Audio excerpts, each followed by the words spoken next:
Bom, e com a volta do Congresso amanhã, segunda-feira, cresce bastante a expectativa pelo fim do impasse em torno da reoneração da folha de pagamentos. Apesar das pressões contra a medida, uma negociação entre governo e parlamentares pode mudar o rumo dessa discussão. Nós vamos entender melhor com o Thiago Berrache. A medida provisória mais polêmica é a que reonera a folha de pagamentos de 17 setores da economia que mais geram empregos no país.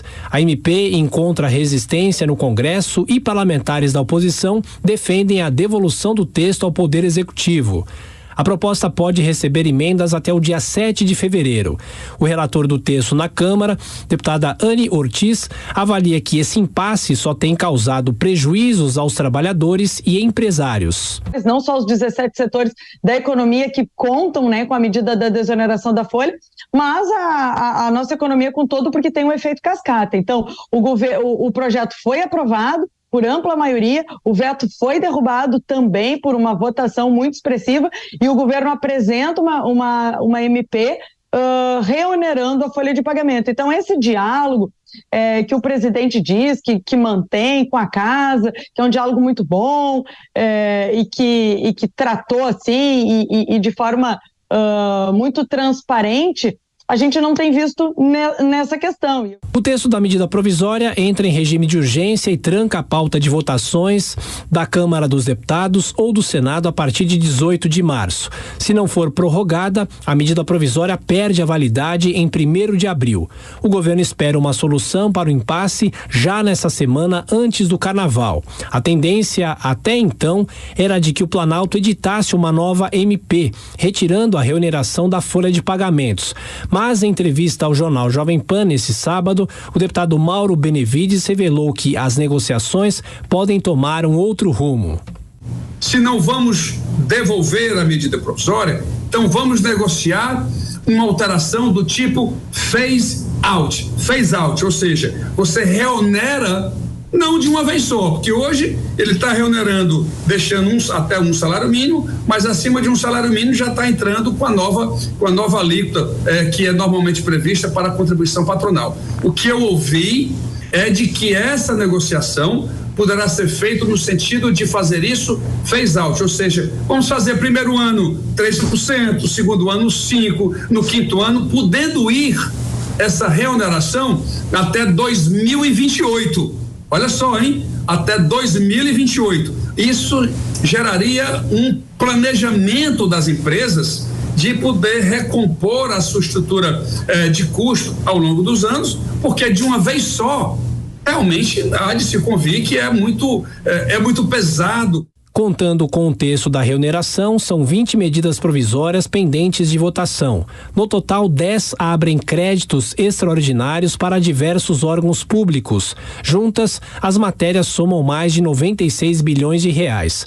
A maior parte dos recursos está concentrada em apenas uma proposição, a MP, que destina 93 bilhões de reais para a quitação dos precatórios. Já entre as medidas provisórias que abrem créditos extraordinários, 7 liberam mais de 2 bilhões de reais para mitigar os efeitos de desastres climáticos.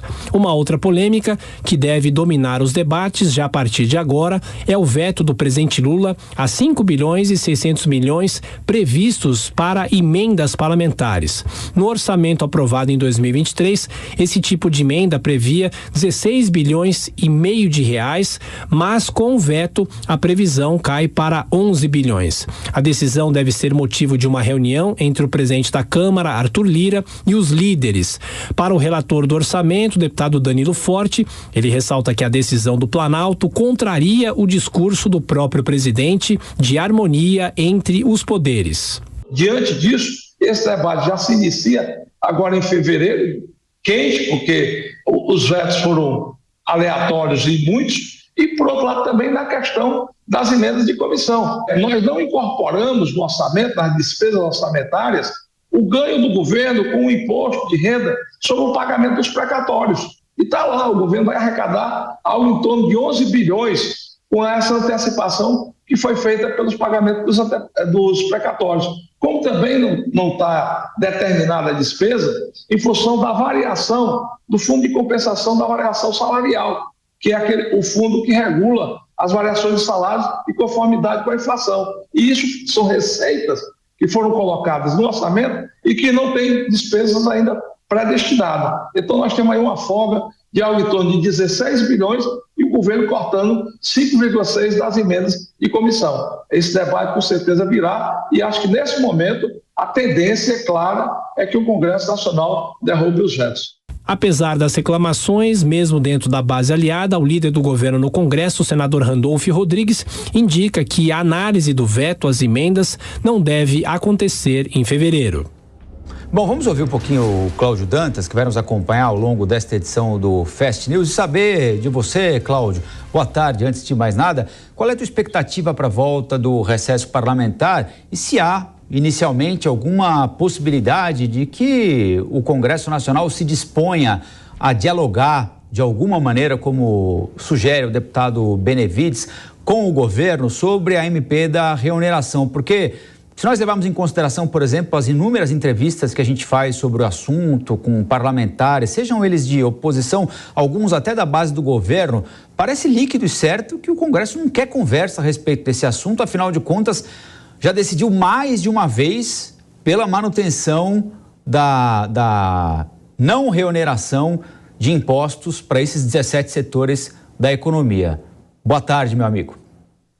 Boa tarde, Colombo. Boa tarde a toda a nossa audiência. Colombo, já começa quente, né? Amanhã a gente terá aí a cerimônia, né, de reinício, de retomada dos trabalhos do Legislativo, com a sessão solene do Congresso Nacional.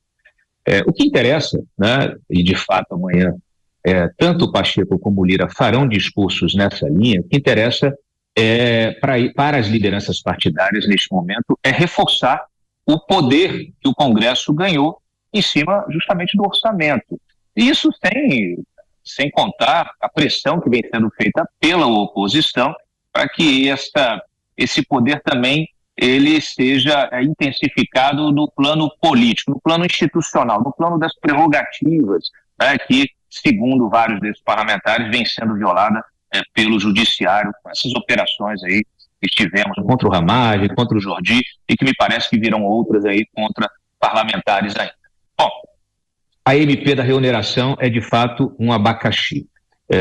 Nós vimos nesse janeiro uma redução, né, desse ímpeto de devolver a MP, e amanhã é que a gente vai conseguir tirar efetivamente a temperatura desse debate. Como você viu na reportagem, nós tivemos já algumas alternativas sendo colocadas na mesa. Nós tivemos o governo usando a questão das emendas de comissão como barganha, tá? Não há quem duvide de que esse veto às emendas de comissão, 5,6 bilhões de reais, será utilizado para essa barganha, para renegociação da própria MP da reoneração. E o Congresso, naturalmente, tem a atribuição de analisar essa MP e pode devolvê-la, assim como também tem a atribuição e a prerrogativa de derrubar o veto em relação a essas emendas. Então, o que a gente espera é um início de legislativo que efetivamente será o pontapé inicial de 2024 no plano das negociações políticas, um início bastante conturbado. Nós temos várias batalhas políticas contratadas, e o Arthur Lira vem dizendo nos bastidores que vai se colocar de forma bastante dura, bastante contundente, até porque a gente sabe que é o último ano do Arthur Lira no comando aí da Câmara. Em fevereiro do ano que vem nós já teremos eleições para o comando do Senado e da Câmara. O governo vem trabalhando também para fazer o sucessor do Lira um aliado, né, desse governo.